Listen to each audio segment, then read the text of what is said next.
देखिए, अगर ये हकीकत पे मबनी है तो ये वेलकम स्टेप है।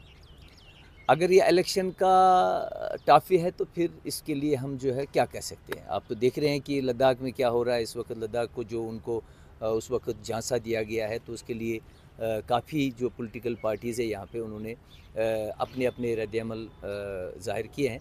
लेकिन मैं इस संदर्भ में ये बात कहना चाहूँगा कि अगर अमित शाह जी का ये कहना हकीकत पे मबनी है तो ये वेलकम स्टेप है, बहुत अच्छी बात है उसने जो कही है।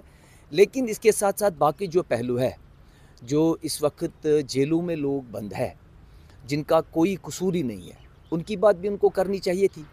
और साथ साथ जो यहाँ पे स्टेटहुड, ठीक है, मैं इसमें अच्छी बात यह है कि यहाँ की जो सिक्योरिटी फोर्सेस ने जो काम किया है वो सराहनीय है। सिक्योरिटी फोर्सेस ने अपना काम किया है। अब लगता है जो गवर्नमेंट ऑफ इंडिया है, जो यूनियन होम मिनिस्टर है, ऑनरेबल होम मिनिस्टर है अमित शाह जी, उनको लगता है कि अब इस चीज़ की ज़रूरत नहीं पड़ेगी हमें यहाँ पे। इसका मतलब यह है कि अब यहाँ हालात ठीक हो गए हैं और अब वो जम्मू कश्मीर पुलिस पर मुकम्मल तौर पर भरोसा कर सकते हैं। पहले नहीं था, पहले वो कहते थे कि ये भी इनके साथ मुलविस है।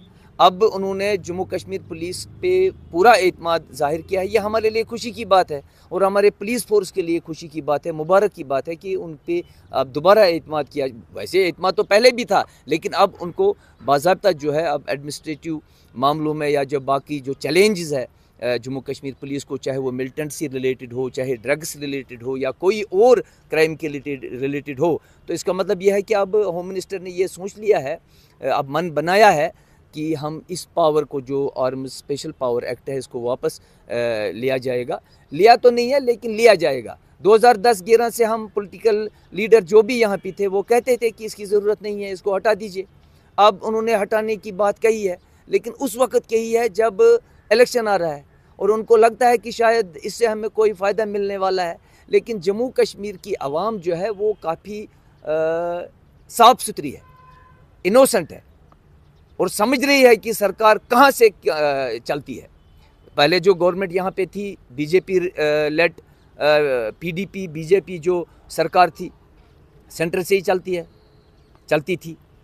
और कांग्रेस नेशनल कॉन्फ्रेंस और जिसमें वो अकॉर्ड था, वो भी सेंटर से ही चलती है।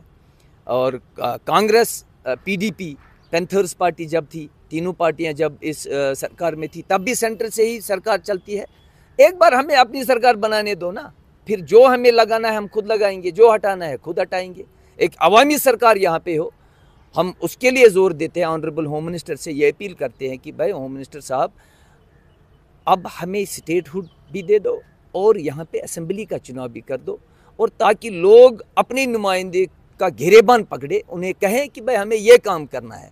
इस वक्त यहाँ पे जो रूल है सेंटर कर रहा है अच्छी तरह, और जिसका एडमिनिस्ट्रेशन इंतज़ामिया यहाँ पे जो एलजी एडमिनिस्ट्रेशन है वो चला रहा है। लेकिन कंट्रोल तो होम मिनिस्टर के पास ही है ना, कंट्रोल तो दिल्ली में ही है।